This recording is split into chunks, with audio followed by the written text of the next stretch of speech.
tal? Bienvenidos a otra mentoría. Esta va a ser especialmente atractiva para las personas que se dedican al mundo creativo, para quienes están en la parte de publicidad, en la parte de mercadotecnia y, por qué no, también en la parte de comunicación de marca. Nuestro invitado es un reconocido estratega creativo. Ha laborado tanto en agencias muy reconocidas como en el mundo corporativo para compañías transnacionales. Fer Moraga, muchísimas gracias por estar aquí. No, muchas gracias a ti también, Fer, tocayo, mucho gusto. Gracias por el espacio. Muchísimas gracias, Fer. Y justo les voy a contar un poco a la audiencia cómo se dio esta entrevista. Yo estaba viendo perfiles creativos y me salió tu perfil. Vi que trabajaste en empresas muy buenas como The Coca-Cola Company, Kellanova y en agencias publicitarias, ¿no? Y yo lo que me preguntaba es, llegaste a liderar incluso regiones en cuanto a la estrategia creativa y contenido. ¿Cómo fue tu inicio? Bueno, pues mira, mi inicio, primero nunca me imaginé llegar a tener ese tipo de trabajo. La verdad que me considero no solamente afortunado, sino que también he trabajado duro para eso, ¿no? O sea, hasta que no sale uno de la universidad, te vas dando cuenta lo que hay, ¿no? O sea, en la universidad pues alcanzas a ver algunas cosas, alcanzas a ver campañas, cosas de investigación de mercados, pero no te imaginas la grandeza que hay dentro del mundo del marketing y la grandeza en cuestión de compañías. Entonces también algo que me ayudó mucho también fueron los contactos, ¿no? En cuanto salí de la universidad no fue fácil colocarme, entonces anduve tocando puertas. Cuando no tienes experiencia no está tan sencillo. Entonces el poder haber trabajado en estas compañías que como te digo, me considero afortunado en haber trabajado en Ogilvy, que es una agencia icónica, en un Publicis, ¿no? En Kellogg's, que ahora Kellogg's, que ha cambiado tanto el mundo que ya está desapareciendo con esta fusión que hizo Mars por un lado y Ferrero por otro lado con esta compañía, con Coca-Cola. Y pues sí, me ha tocado liderar equipos medianos, pequeños, me ha tocado trabajar solo. Y liderar no solamente es el típico, ok, cuántas personas te reportan, sino también liderar es cuántas personas en otros equipos tienes que inspirar con tu proyecto o proyecto de la compañía y que te van a acompañar y que van a ser parte de ese proyecto, ¿no? Para mí el liderazgo va mucho más allá de quién está en tu estructura o en esa... pues en ese organigrama, ¿no? Para mí es todos los equipos multifuncionales que hay dentro de una compañía que inspiras a moverse contigo a un determinado proyecto. ¿Tú comenzaste a trabajar desde que estudiabas o te dedicaste 100% a estudiar? Pues mira, sí, no, porque yo estudié 2 carreras. Antes de estudiar marketing, estudié también artes. Ahorita estoy retomando, en aquel momento estudié artes, pero desde el fine arts, ¿no? Las artes, podríamos llamarle tradicionales. Hoy estoy haciendo una maestría de arte digital y nuevos medios creativos, que es mucho de lo que está sonando hoy, que para mí siempre siendo una persona muy curiosa, es una forma de mantener como expansivo esa forma de aprender hoy por hoy, ¿no? Y después pues me integré a la universidad de estudiar marketing y estudié 2 carreras al mismo tiempo. Entonces no fue tan sencillo, no me daba el espacio. Eso yo también lo hice, es brutal. Sí, es difícil. Pero antes de estudiar marketing también estuve en el mundo, como te decía, de las fine arts y trabajaba en una orquesta filarmónica, fui músico, o sea, he hecho de todo. Entonces, si te dijera que sí trabajaba antes, pero hubieron momentos en que las 2 carreras pues te absorbían demasiado, ¿no?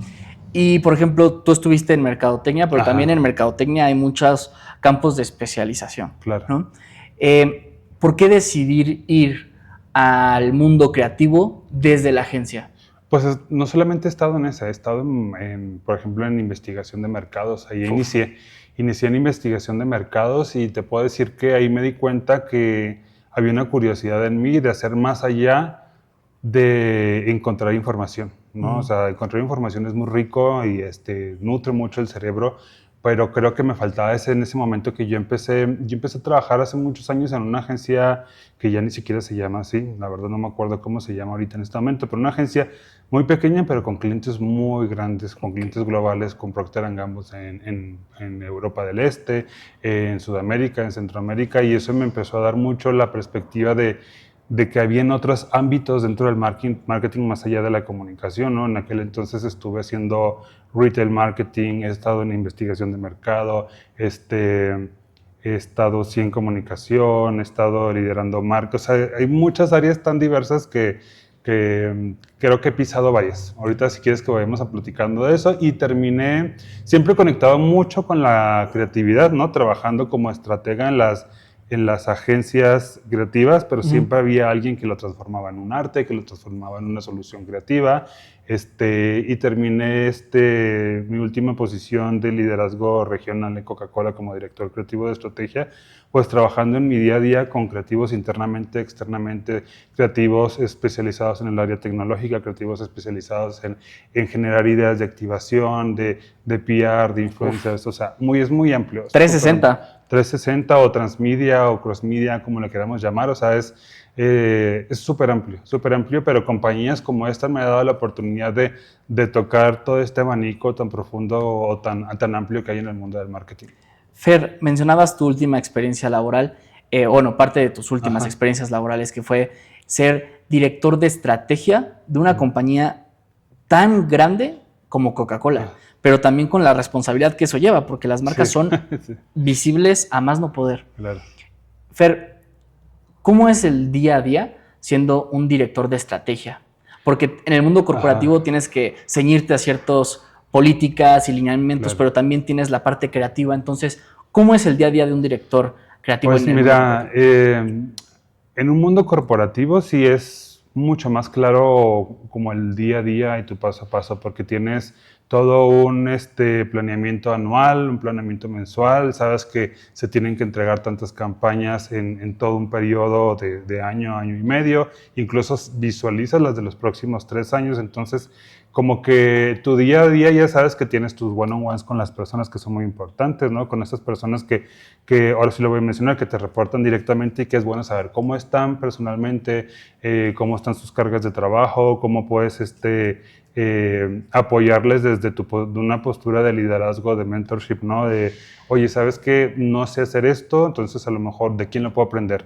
¿No? Oye, ¿sabes qué? Necesitaría un consejo contigo para poder influenciar un área que es el área legal o que es el área con los equipos globales, ¿no? Entonces ahí es donde tu día a día se convierte, bueno, en esa etapa laboral, pues se convierte mucho en trabajar con las personas. Claro. Ajá, o sea, sí, mucha gente habla de que tienes meetings todo el día, ¿no? Un montón de juntas, pero para mí el día a día es las personas. Tienes tus pocos espacios de decir, ok, ahora me voy a sentar y tengo que ir a presentar esto con un equipo global, con un equipo regional, con el embotellador, pero el día a día es tú con tu equipo, tú con los equipos crossfuncionales, tú con las agencias, es muy de personas. Ese para mí es el día a día. Fer, antes de entrar a la entrevista estábamos en una plática muy interesante, que es, quizá hoy más que nunca vemos las diversas generaciones y los cambios que hay en sus personalidades. Tú has liderado y lideras muchos equipos, tanto internos como externos, con personas de diversas generaciones y con diversas perspectivas, ¿no? Claro. ¿Cómo lo enfrentas? Pues mira, primero entendiendo cuáles son los motivadores que tienen cada uno de ellos. O sea, a mí me ha tocado ser un millennial trabajando con baby boomers, con generación X, con generación Z, ¿no? Y entendiendo que cada uno de ellos no es que tienen valores compartidos, todos, ¿no? Desde ahí, obviamente, todos tienen valores como la familia, como la honestidad, como el trabajo duro, pero la forma en que los logran son diversos, ¿no? Entonces, por ejemplo, para una generación Z, para ellos es la velocidad y la inmediatez es muy importante porque eso es lo que ven en el día a día en los medios, están expuestos a que la gente se gana el pan o la comida o el día a día en redes sociales, que su marca personal forma parte de su identidad versus un baby boomer que no está tan acostumbrado a eso o una generación X que siguen siendo cosas nuevas, y que están en el camino de entenderlas. En el día a día es mucho que ellos entiendan esa diversidad, ¿no? O sea, la diversidad va mucho más allá de de edades, ¿no? Está bueno que vean que hay edades diferentes, pero lo que yo siempre empujé, sobre todo porque me pasó que en todos lados hay problemas y hay cosas buenas, pero me tocaba que a veces habían diferencias como de, oye, es que yo trabajo de esta forma, o fulanito va muy lento, fulanito, pero era mucho más y siempre escuchaba el, es que no le sabe la tecnología o es que no se quiere subir a la velocidad que yo traigo. Entonces era mucho de hablar con ellos y entender, ok, cuáles son las fortalezas de esta persona y cuáles son las tuyas, cómo las pueden compartir y cómo pueden potenciar los proyectos que trabajan en común, ¿no? Porque al final se encuentran en el proceso creativo, se encuentran en el proceso estratégico. Entonces, mientras ellos sepan que es un trabajo el trabajo en equipo, no es solamente sentarse, pensar, sino también es conocerse y ver las fortalezas, ¿no? Que tú tienes. Yo siempre les insto a que vean primero las fortalezas y las oportunidades en ellos y cómo eso lo puedes potenciar desde diferentes áreas. Entonces yo creo que es el verse reflejados y trabajar en equipo es bien importante. Fer, este podcast es una mentoría y es una mentoría constante. Para una persona que esté enfrentando dificultades al momento de abordar temas en cuanto a resolución de conflictos por estas diferencias que puede llegar a haber, ¿tú cómo lo hacías? ¿Qué te hubiera gustado que te dijeran a ti? Bueno, a mí me hubiera gustado que me dijeran que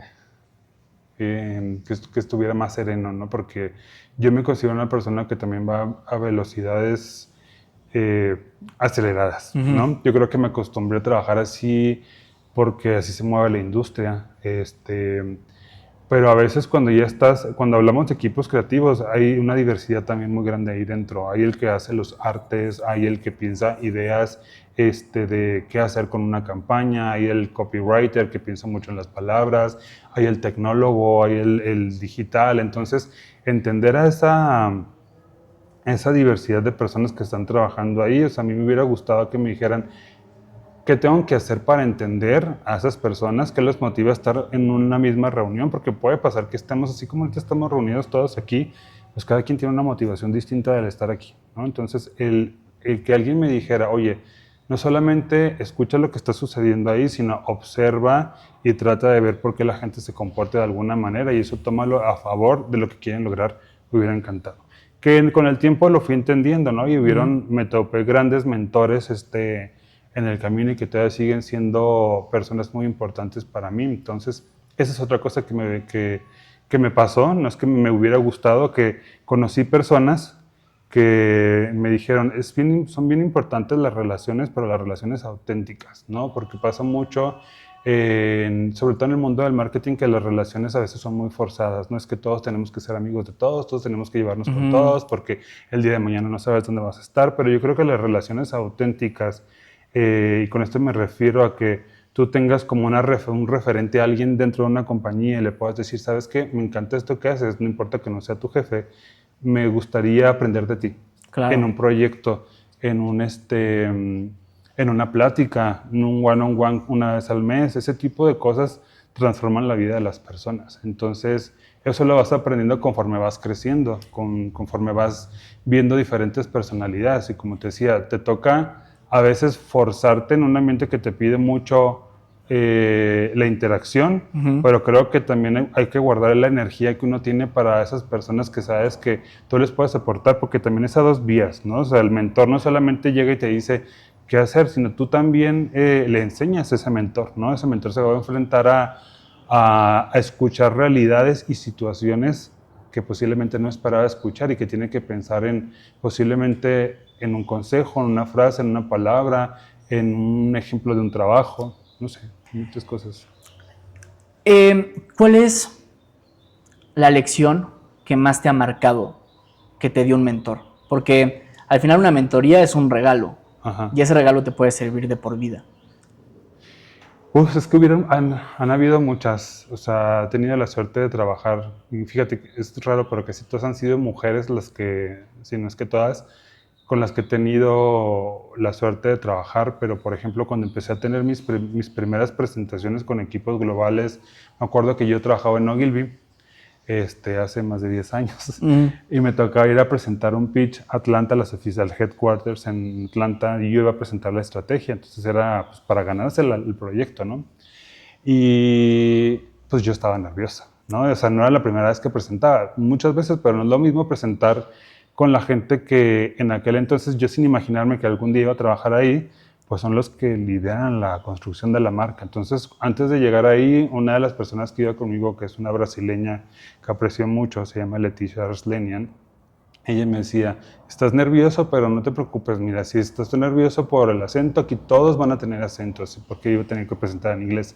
Si estás nervioso porque lo que vas a presentar, nadie sabe más que tú de lo que estás hablando. Entonces, ese tipo de momentos que a veces son como alguien con otra madurez o con otro tipo de experiencia, lo ve reflejado, se ve reflejado en ti en ciertos momentos, son oro molido, ¿no?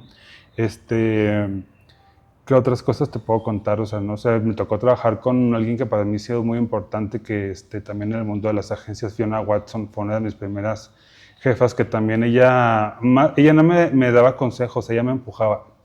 Había un proyecto en un país o de construcción de herramientas de planning en otra región y yo creo que veía mi potencial y me decía, vas tú, ¿no? Entonces yo a veces decía, híjole, es que siento mucha presión, pero era porque ella veía algo en mí. Entonces también el mentoring no siempre es o el apoyarte o recibir un consejo, no siempre es la palabra, son también las acciones de quien está detrás de ti liderándote en ese momento, ¿no? Y que tú las aproveches.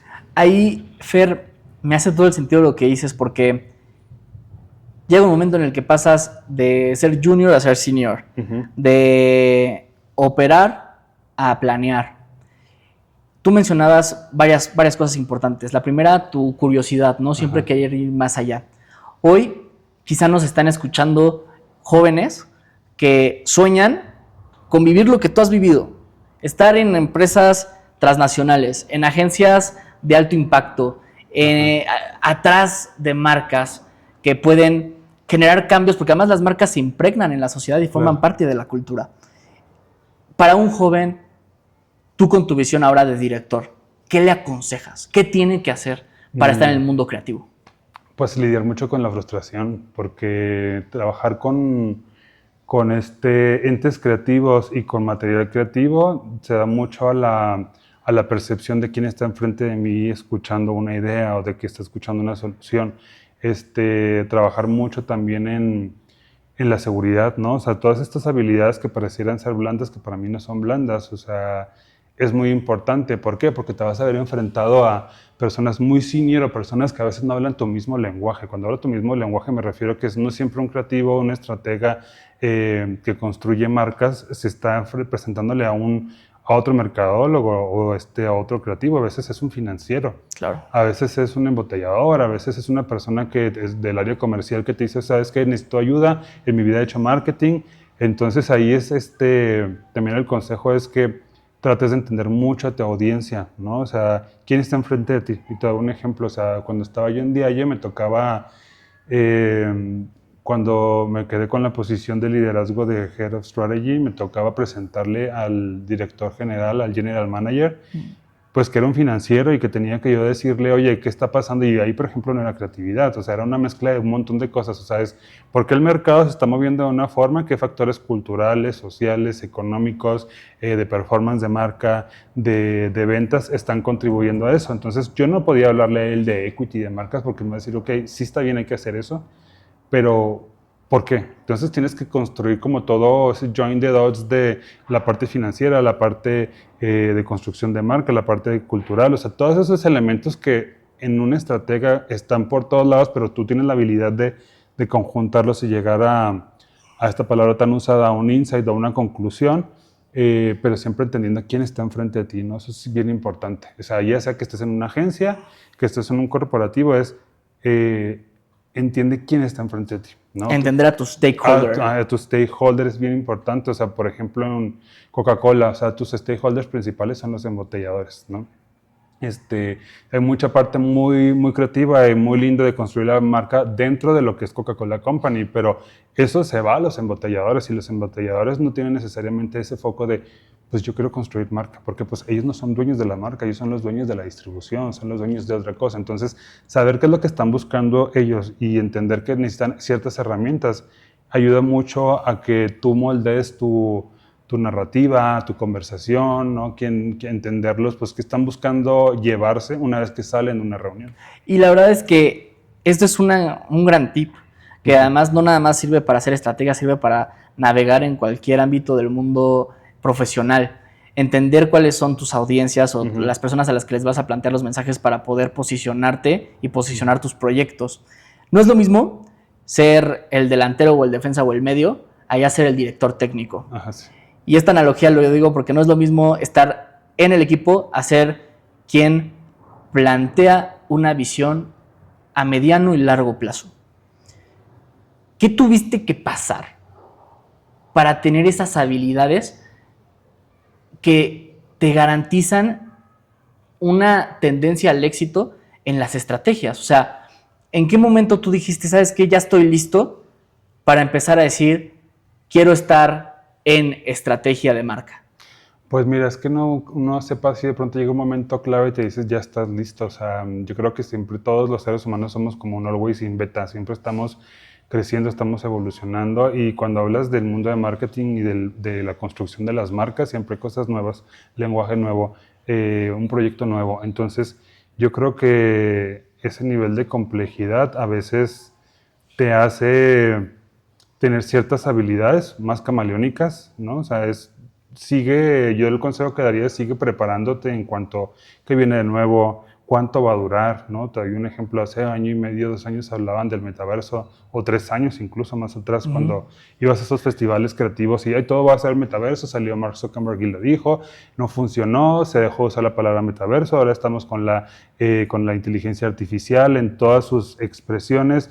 Es tan efímero, tan fugaz que como te decía, vivimos no solamente como always in beta reinventándonos, sino que se vuelve también como los médicos. O sea, es cómo haces para estar avant-garde, ¿no? O sea, si quieres trabajar en este tipo de compañías, no es que te lo pidan en el job description, ¿no? Te piden tareas bien específicas, pero para poder cumplirlas, pues sí necesitas estar muy inmerso en qué está pasando en la tecnología, qué está pasando en la cultura, qué está pasando con las compañías, por qué se fusionan, por qué otras desaparecen, por qué otras crecen, porque a veces un consejo también que puedo darle a la gente es nos enfocamos tanto en la marca que te toca trabajar, construir, pero dejas de ver afuera. Sí.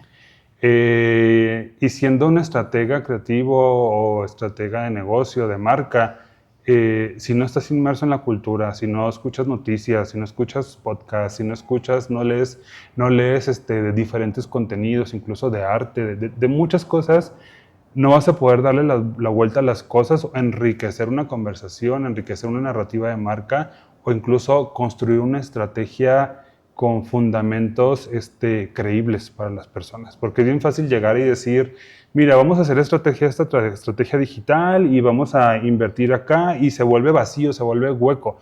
Pero cuando empiezas a hablar y decir, ok, ¿sabes qué? Hay esas personas que están buscando conectar con la cultura desde las raíces o desde como de lo retro o desde ciertos códigos culturales diferentes, ¿no? Es cómo eso hace sentido con el negocio con el que estás trabajando.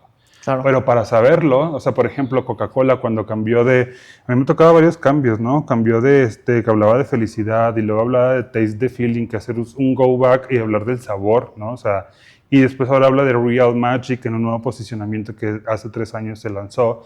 Eso te dice que es una marca que está buscando entender a las personas, ¿no? Porque sé que el negocio no se queda en las generaciones, en un segmento. Te tienes que reinventar desde la médula, desde lo que dices, y de ahí ya viene todo lo demás, que es, sí, en dónde lo vas a comunicar, con quién, qué nuevos empaques vas a lanzar, la identidad. O sea, es un abanico gigantesco, pero para una persona que se quiere dedicar a eso es fundamental que nutra su forma de pensar con la cultura. Y hablabas algo muy importante. ¿Cómo se construye una marca? Pues hay muchas formas de construir una marca. Primero, siempre es importante saber en qué stage, en qué etapa se encuentra esa marca.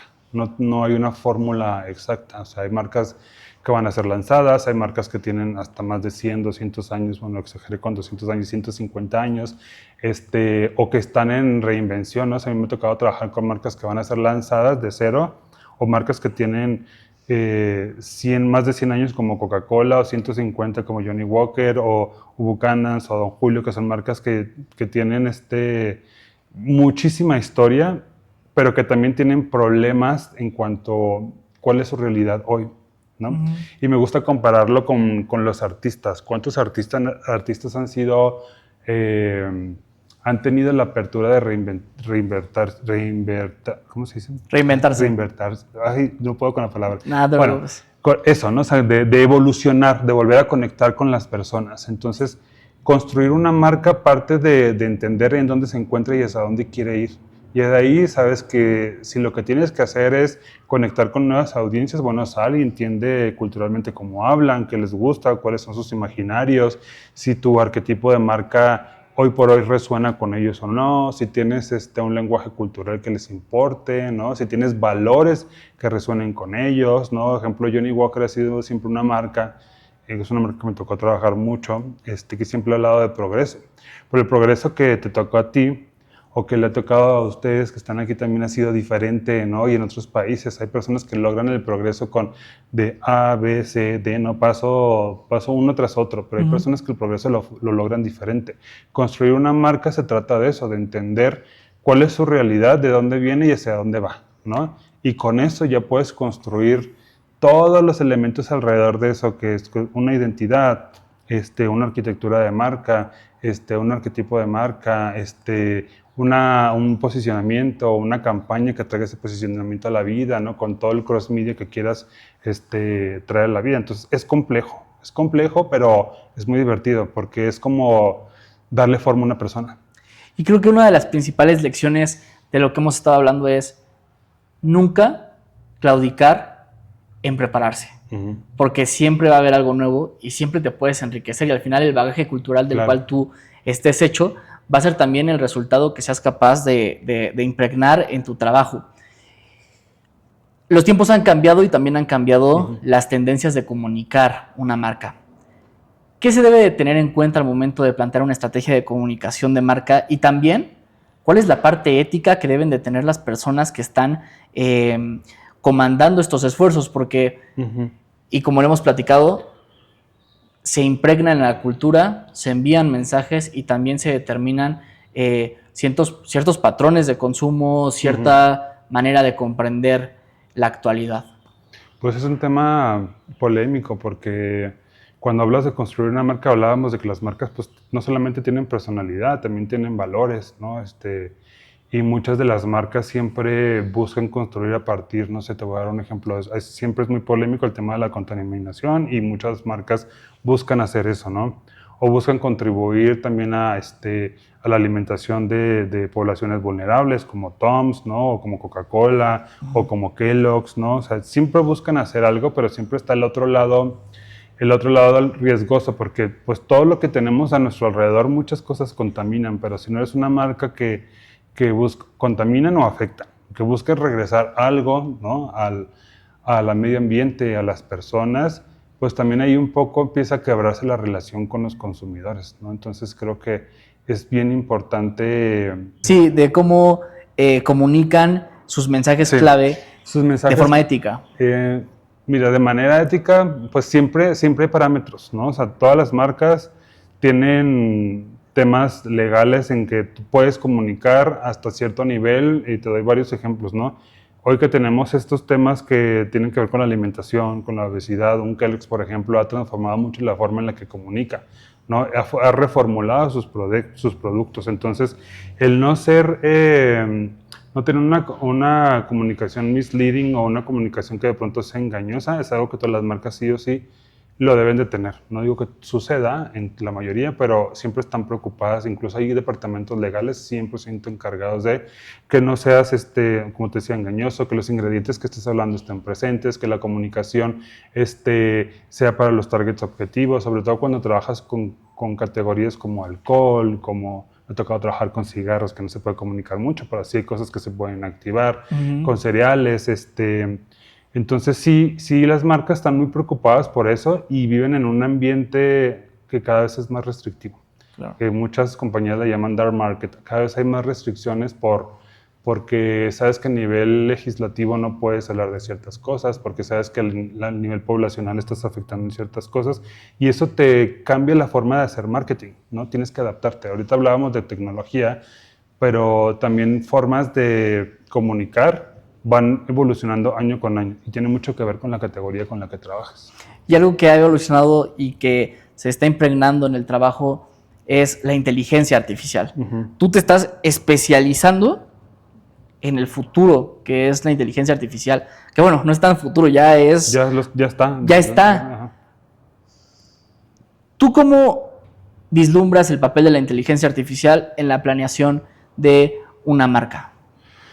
Pues mira, yo tengo ya años usándola y también no paras de ver cosas nuevas y es también always in beta, o sea, se sigue refinando, sigue mejorando y hay muchas herramientas que van a aparecer y van a desaparecer y muchas que se van a integrar, ¿no? Hoy hay una pulverización de cantidad o sea, de herramientas que si ahorita me pongo a contarte de cada una de ellas, no acabaríamos. Sí, sí. Que hay mucha gente que solamente tiene en su cabeza ChatGPT, pero hay muchas, hay Perplexity, Canva tiene un montón, está Midjourney, está Dalí, está Hatch, o sea, hay infinidad de herramientas, pero creo que el futuro de eso está más en que usarlas, está en integrarlas, en cómo en un proceso estratégico creativo que ya está sucediendo, o sea, de hecho parte de una consultoría que hice recientemente tuvo que ver con eso, es cómo que hago que una agencia que se mueve a cierto ritmo se mueva de manera más veloz. ¿Por qué? Porque el mercado se lo pide, porque las adaptaciones en la comunicación se lo piden, porque la individualización a escala te lo pide. Entonces, Claro. el que tú las integres tiene muchas aristas. Sí, te ayuda a que el headcount se reduzca. Y sí, es verdad, muchas personas van a perder su trabajo, pero otras van a adquirir nuevas habilidades y van a adquirir nuevos trabajos. Es una forma de evolucionar lo que hoy por hoy haces. Es una realidad. En un par de años se va a hablar, ya casi no se va a hablar de eso, seguramente. ¿Por qué? Porque va a ser como tomar tu celular y hacer cosas, ¿no? O sea, es como cuando a un fotógrafo que hacía todo este ritual de poner la cámara y poner este velo para que no llegara la luz, ese ritual desapareció y apareció la cámara digital, ¿no? O el pincel, cómo van evolucionando y te van quitando cosas, pero te van dando otras cosas. Entonces yo creo que si la industria en el futuro cercano no entiende que la inteligencia artificial está para quitarte muchas cosas, buenas y malas, o sea, buenas como, oye, hay veces que estás haciendo una presentación y que dices tú, yo quiero invertirle en el pensamiento, no en que esté bonito el PowerPoint, no en Sí, claro. en qué número de slides, o sea, te enfocas en unas cosas y le pones tu energía a eso, pero otras cosas que son muy mecánicas, que también son importantes, porque al nivel creativo te ayudan, pero vas adquiriendo otras habilidades. Yo creo que si no lo vemos así,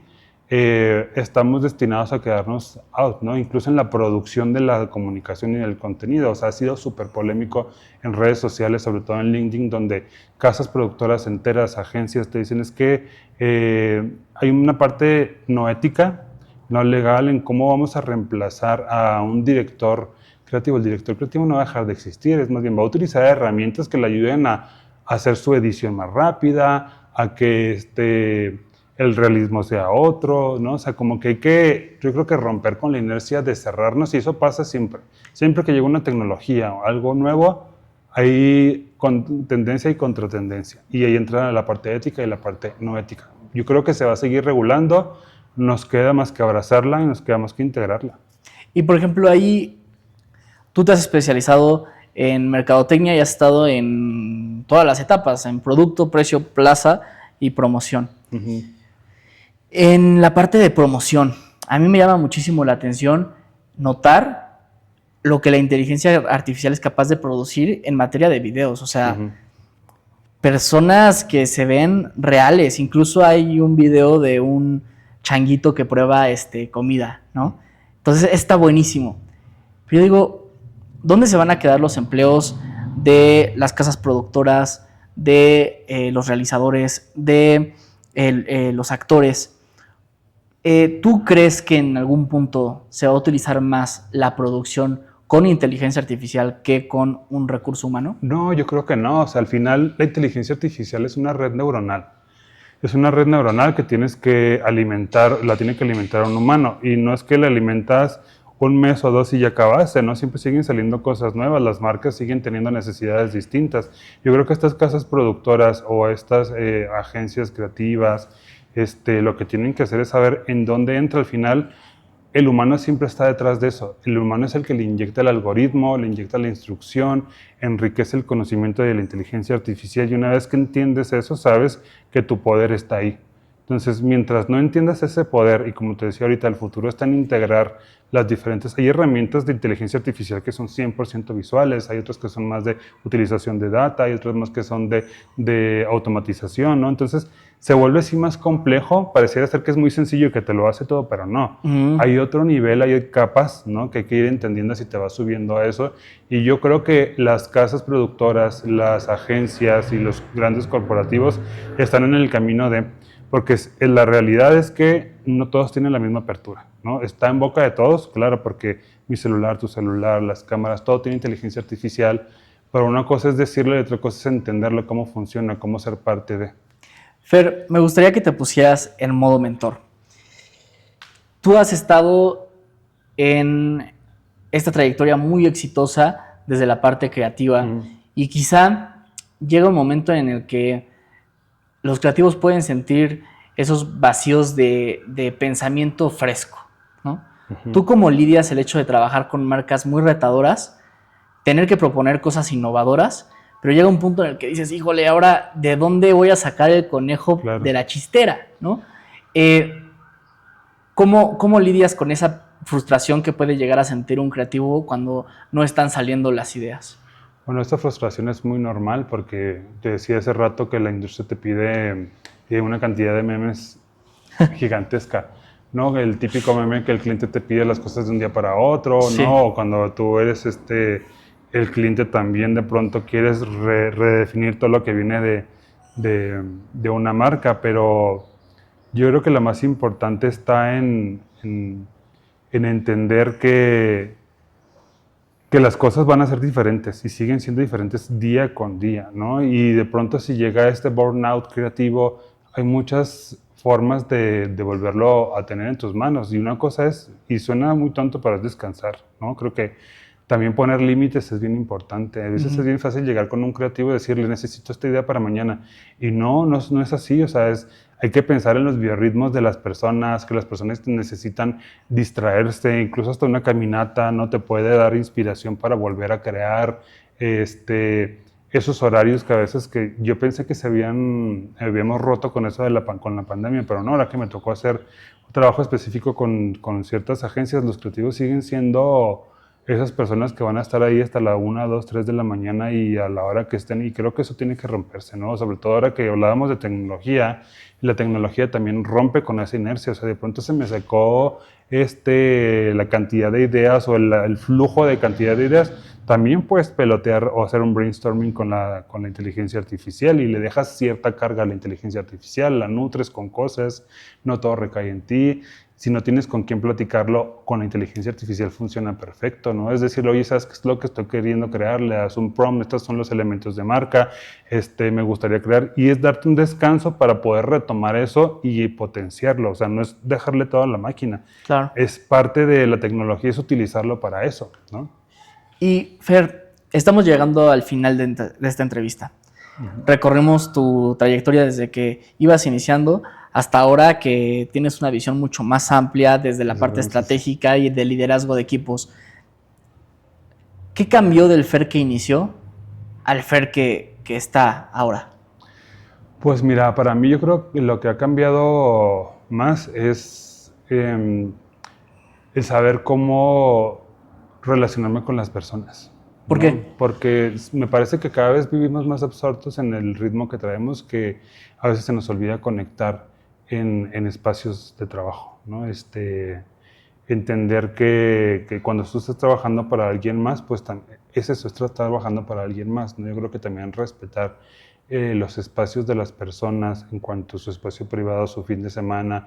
O sea, yo aprendí mucho que mi equipo era mucho más eficiente, mucho más, se inspiraba mucho más, dándole sus espacios personales que los merecen, ¿no? Y a veces cuando estás en esta industria del marketing, rompemos mucho ese límite. Entonces lo que te puedo decir ahora, lo que he aprendido es que no porque el negocio tenga un ritmo, tú tienes que trasladar ese estrés o esa inercia hacia las personas. Tienes que saber que son personas que tienen familias, que tienen hijos o no tienen hijos o tienen diferentes estilos de vida y que el entenderlos y buscar las formas adecuadas, porque no es one size fits all, que te respondan en el negocio y saber que son personas que tienen una responsabilidad y que ellos la cumplan, ahí es donde rompes con todo lo no positivo que puede traer cualquier industria. No solamente hablo de la de marketing, puede ser en la médica, puede ser no sé, en la nuclear, en cualquier otra puede existir esto. Pero yo creo que cuando entiendas que las personas están ahí por una motivación y que estando contentas con esos espacios de refresh, ahorita lo mencionabas tú, creo que es muy importante. Hoy lo entiendo más. Antes yo mismo, cuando Antes eras muy... No necesariamente desde liderazgo, desde para mí. O sea, antes yo era esa típica persona que se me iban las horas y las horas y las horas y trabajando mucho, pero inspirada, pero no me daba cuenta que también necesitaba parar. Entonces... ¿Te llegó a afectar? Me llegó a afectar, sí, claro, en salud, física, mental, emocional. Entonces esa recomendación que yo les doy a cualquier persona, no solamente de esta industria, es que cuiden esas diferentes saludes. ¿En qué momento te afectó tanto que dijiste... En el momento que dejas de verte a ti, o sea, en el momento que tu pasión es tanta o que la presión es tanta, pueden ser varios factores, ¿no? A veces es la presión de alguien más, o a veces es tu misma presión hacia ti mismo, destacar en una industria tan competida. Es muy competida, eso no lo conversamos, pero es una industria que tiene muchas personas queriendo trabajar ahí. Claro. Y hace mucho lo hablé en una conversación con la gente donde yo estudié en la universidad. Somos pocos, muy, muy pocos los que realmente o destacamos, y no solamente destacamos, que también logramos entrar al mercado creativo, a la industria creativa. Es muy poco. Entonces es complejo. Fer, finalmente, ¿cómo te gustaría ser recordado como mentor por todas las personas que has tenido a tu cargo, formal e informalmente?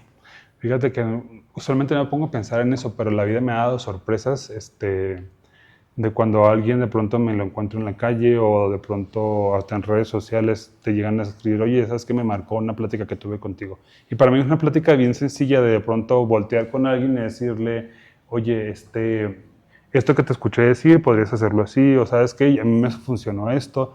Y que para ti es algo, es una frase, es una conversación tan corta, pero que para alguien que va en el camino claro, puede ser transformacional, ¿no? O sea, o liberador de presión, o inspirador, ¿no? Entonces, ¿cómo me gustaría que fuera recordado? Igual, pues, mucho más con esto que me ha tocado vivir. Oye, gracias por esa palabra que no lo tenías pensado, no me senté contigo a una mentoría, sucedió en un pasillo, sucedió en una conversación, y me ayudó muchísimo y hoy por hoy lo aplico. O sea, creo que les deje algo, ¿no? Cualquier cosa, algo personal, algo profesional, cualquier cosa. O sea, nunca ando en la vida pensando en cómo voy a trascender. Creo que eso se va dando poco a poco. Prefiero que eso me sorprenda y me ha sorprendido.